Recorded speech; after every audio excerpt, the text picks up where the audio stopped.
At that time, the Jewish population accepted it. And at the night of 29th of November, we all danced in the streets. And we were still dancing when the first news came that some people were killed on the roads. We were shocked by the thing, to see that the country was going to be vivisected. There had been violence between Jews and Arabs before the partition plan, but it escalated fast after the vote. Within a week there was a civil war. The British, counting the days until they could leave, were stuck in the middle.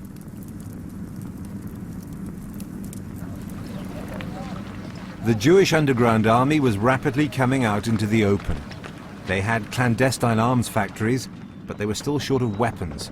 Their biggest advantage over the Palestinians was a leadership that had spent years preparing for this moment. We were better organized because Ben-Gurion, with a very far-sighted look, he knew that we are going to come to a conflict. And the Haganah, that was the underground forces of Israel, were organizing in such a way that they would become an army eventually. The main Palestinian leader, Haj Amin al-Husseini, the Mufti of Jerusalem, lived in exile in Egypt. During the Second World War, he was in Berlin supporting the Nazis. The Mufti controlled the biggest Palestinian militia. Other Arab leaders saw him as a rival, not as an ally. He appointed his cousin, Abdul Qadir al-Husseini, to lead his militia, which was called the Holy War Army. In the minds of people, he was a hero, and he deserved to be a hero. He was a top-level fighter, courageous, brave, and sincere, loyal. Husseini led a few thousand guerrilla fighters. With the help of men from local Arab villages, they cut the main Jewish supply route from Tel Aviv to Jerusalem, the city they all wanted. This was the biggest prize of all, Jerusalem, a city holy to Christians, Jews, and Muslims, and which had a central part in the dreams of both sides in the war. When the fighting started, neither could imagine a future that didn't include being in charge of this place.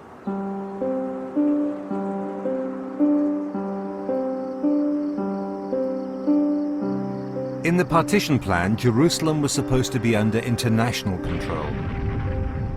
Neither Arabs nor Jews wanted that. So, once again, in its bloody history, the Holy City was at war. Jerusalem was under siege, and the Jewish community in Jerusalem was completely cut off. And there was not enough water, not enough food, and not enough ammunition, not enough soldiers in Jerusalem. And we used to have convoys going from Tel Aviv to Jerusalem, carrying wheat and water and food and ammunition and so forth. From February 1948, the attacks on the convoys from Tel Aviv to Jerusalem intensified. Arabs controlled the hills overlooking the route. The Haganah constructed improvised armored cars, known as sandwiches, to protect themselves. We fought our way to Jerusalem, fighting vehicle after vehicle, and convoys were almost suicidal operation.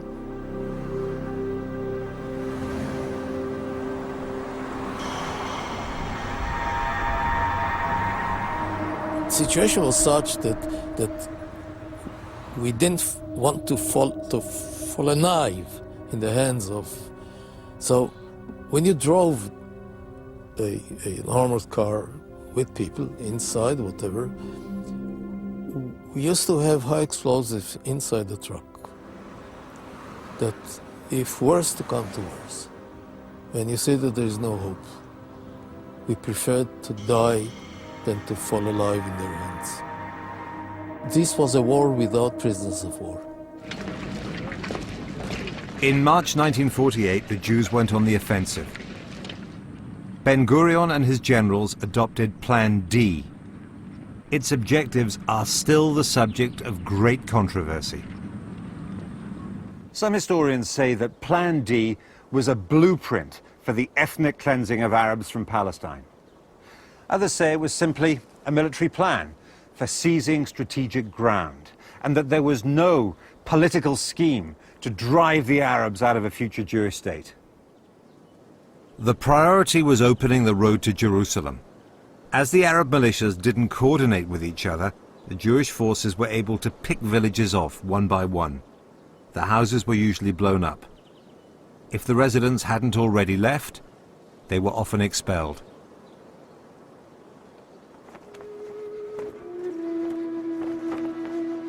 Central to the plan was the capture of Castel, the site of an ancient fortress. At the beginning of April 1948, it changed hands several times in fierce fighting until the Haganah drove the Palestinians out. They stormed the hill, and the reinforcement came down. While they were firing, the commander said, "The commander will cover, and the soldiers should retreat." So in a way, the commanders covered their retreat. And we lost a lot of people that time. Cost a lot of blood. In the days before the battle, al-Husseini had visited Syria to get arms and ammunition. When Abdul Qadir al-Husseini got to Damascus, the Syrian president refused to help him. Husseini stormed out, yelling that they were all traitors and that history would record that they lost Palestine. That was the 5th of April 1948. Abdul Qadir al-Husseini, the strongest war leader the Palestinians produced, came back to Castel to continue the fight. A few days later, he was killed. On the 9th of April, a group of fighters from the Irgun and the Stern Gang, the two Jewish ultra-nationalist groups that the British regarded as terrorists, were moving towards a village nearby called Dir Yassin. The Haganah gave them fire support. Recent research suggests the attack killed around 120 Palestinian civilians. In every house they entered, they killed the people inside. The Jabir family, for example, was killed.